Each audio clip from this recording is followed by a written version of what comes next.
তুমিও কি মাইনক্রাফট এই সেটিংয়ে খেলছো আর ভাবছো একদিন ঠিকই প্রো হয়ে যাবে? তাহলে এটা মোটেই সম্ভব নয়, কারণ এই সেটিংয়ে প্রো তো তুমি হতে পারবে না, চাইলে নুব হতে পারো। তো আজকে আমি তোমাদেরকে দেখাতে চলেছি টপ 13 সেটিংস যা দিয়ে তুমি পিভিপি এর সাথেও বিল্ডিংও অনেক প্রো হতে পারবে। তো কথা না বলে শুরু করা যাক। তো আমাদের মাইনক্রাফটের ইন্টারফেস কিছু এরকম দেখায়। এখানে আমাদের বাম সাইড উপর দিক দিয়ে আমাদের হার্ট এবং ডান সাইডে আমাদের হাঙ্গার বার একটু বেশি বিয়ার্ড দেখায়। তো এটা আমি ঠিক করতে পারবো। ঠিক করার জন্য সিম্পলি তোমার চলে যেতে হবে সেটিংসের ভিতরে। সেটিংসে যাওয়ার পর ভিডিও অপশনে, তো এখানে আসার পর নিচে একটু স্ক্রল করবে, করার পর এখানে দেখবে ইউআই প্রোফাইল নামের একটি অপশন আছে। তো সিম্পলি এটার ভিতর ক্লিক করবে। এখানে ক্লিক করার পর এখানে তুমি পকেট এবং ক্লাসিক নামের দুটি অপশন পেয়ে যাবে। তো সিম্পলি ক্লাসিকের ভিতর ক্লিক করে এটা ক্লাসিক করে নেবে। এখন দেখো তোমার হাঙ্গার বার এবং হার্ট দুইটাই এক্সপি বারের সাথে এসে পড়েছে, যেটা একটু জাভারিশনের ফিল দেয়। তো এটার সাথে চলে যাই আমরা 2 নম্বর সেটিংসে। তো এই সেটিংসটা একটু অন্য ধরনের, যেটা একটু বিয়ার্ড দেখায়। তো যেটার ভিতরে রাইট ক্লিক এবং লেফট ক্লিক একসাথেই। তো এই সেটিংস চেঞ্জ করার জন্য তোমরা চলে যাবে টাচ কন্ট্রোলে। তো এখানে control custom mode pay click করবে। তো এখানে তোমরা 3টি অপশন পেয়ে যাবে। আমি সাজেস্ট করব একদম 3য় নাম্বারটা রাখতে, কারণ 3য় নাম্বারটার ভিতরে পিভিপি এবং বিল্ডে অনেক সাহায্য করে। তো এটার সাথে চলে যাই আমরা 3 নাম্বার সেটিংসে। তো সিম্পল তুমি টাচ কন্ট্রোলে ক্লিক করবে, তারপর এখানে ক্লিক করার পর তুমি তোমার বাটন যেখানে খুশি সেখানে তুমি সেট করতে পারবে। তো এটা আমি চেঞ্জ করব না, কারণ এই সেটিংটাই আমার হাত বসে গেছে। তো তোমরা চাইলে তোমাদের মন মতো কাস্টমাইজ করে খেলতে পারো। তো এটার সাথে চলে যাই আমরা আমাদের 4র্থ নাম্বার সেটিংসে। তো তোমরা দেখেছো যে অনেকেই তাদের এক ক্লিকে ক্যামেরা পার্সপেক্টিভ চেঞ্জ করে ফেলে। এটা তুমিও করতে পারবে। তার জন্য তোমার চলে যেতে হবে সেটিংসে যাওয়ার পর টাচ কন্ট্রোলে এখানে তুমি নিচে শো ক্যামেরা পার্সপেক্টিভ বাটন পেয়ে যাবে। তো সিম্পল এটা অন করে দেবে। অন করার পর এখানে উপরে দেখবে একটি আইসের মতো অপশন আছে। তো সিম্পল এটা ক্লিক করলে তুমি ফার্স্ট পার্সন এবং সেকেন্ড পার্সন ইজিলি যেতে পারবে। তো এটার সাথে চলে যাই আমরা আমাদের 5ম নাম্বার সেটিংসে।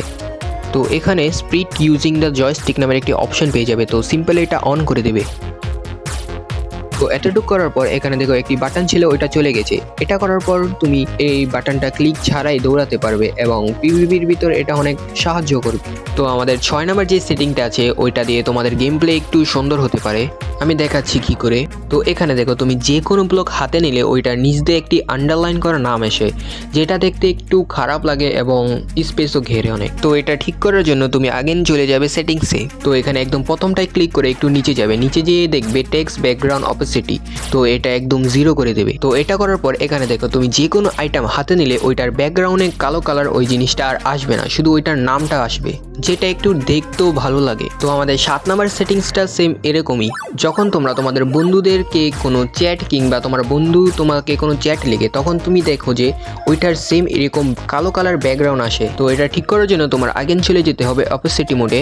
তো এখানে নিচে স্ক্রল করে এখানে পেয়ে যাবে চ্যাট ব্যাকগ্রাউন্ড অপোসিটি। তো সিম্পলি এটাকেও 0 করে দেবে। তো এখানে দেখো তুমি যে কোনো চ্যাট করো কিংবা তোমার বন্ধু চ্যাট করে, তার ব্যাকগ্রাউন্ডটা আর আসবে না। তো আমাদের 8 নম্বর সেটিংস হলো, তোমরা এতগুলো অপশন অন করলা, তোমাদের গেম প্লে একটু তো ল্যাগ করবে। এটা ঠিক করার জন্য তোমাদের আগেন চলে যেতে হবে সেটিংসে, তারপর ভিডিও অপশনে। তো একটু নিচে স্ক্রল করার পর এই অপশনটা পেয়ে যাবে। তো সিম্পলি এটা অন করে দেবে। তো এটা করবে কি, তোমাদের গেম প্লে যে ল্যাগ কিংবা ফ্রেম ড্রপ হয় ওইটা কমিয়ে দেবে, যার সাহায্যে তুমি স্মুথ গেম প্লে করতে পারবে। তো 9 নম্বর যে সেটিংসটা আছে ওইটা যদি তোমরা ভালো করে শিখে নাও কীভাবে ব্যবহার করতে হয়, তাহলে তোমাদের প্রো হতে কেউ আটকাতে পারবে না। তো আগেন সেটিংসে যাওয়ার পর টাচ কন্ট্রোলে যাবে। টাচ কন্ট্রোলে যাওয়ার পর এখানে দেখবে পিক আপ ব্লক নামের একটি অপশন আছে। তো সিম্পল এটা অন করে দেবে। তো এতটুকু করার পর এখানে দেখো তোমার একটি নতুন বাটন অ্যাড হয়ে গেছে। তো এটা করবে কি, তোমার ইনভেন্টরি যদি আলাদা আলাদা কোনো ব্লক থাকে, ওইটা তুমি এক ব্লক ব্যবহার করতে থাকো, তোমার ব্লক হাত থেকে শেষ হয়ে যায়, তাহলে তুমি ওই ব্লককে ক্রস ইয়ার নিয়ে এই বাটনটা ক্লিক করলে তোমার ওই ব্লক তোমার হ্যান্ডে এসে পড়বে, তোমার ইনভেন্টরিও খোলা দরকার নেই। তো এটা তোমাদের পিভিপি এবং বিল্ডে অনেক সাহায্য করবে। তো আমাদের 10 নম্বর সেটিংটা হলো কোঅর্ডিনেট। তো তোমরা অনেকে নিজেদের বেস ভুলে যাও, পরে খুঁজেও পাও না, তার জন্য তোমাদের চলে যেতে হবে অ্যাগেন সেটিংসে, তারপর গেমিংয়ে। তো এখানে পেয়ে যাবে শো কোঅর্ডিনেট এবং শো ডেট প্লেট। সিম্পলি এই দুইটা অন করে দেবে। তো অন করার পর এখানে তোমাকে কোঅর্ডিনেট দেখাবে, তুমি যেই জায়গায় আছো তার কোঅর্ডিনেট দেখাবে, আর নিচে তোমার কতদিন তুমি এই ওয়ার্ল্ডে সার্ভাইভ করেছো ওই ডেটটা দেখাবে। তো এটার সাথে চলে যাই আমরা আমাদের 11 নম্বর সেটিংসে। এখানে দেখো তোমার বন্ধু যখন তোমার থেকে কোঅর্ডিনেট চায় তখন তোমার পুরো কোঅর্ডিনেটটা লিখে তোমার বন্ধুকে পাঠাতে হয়। তো এখন আর এরকম করতে হবে না, কারণ তুমি এটাও ফিক্স করতে পারবে। তো এটা ফিক্স করার জন্য তোমার সিম্পলি চলে যেতে হবে সেটিংসে।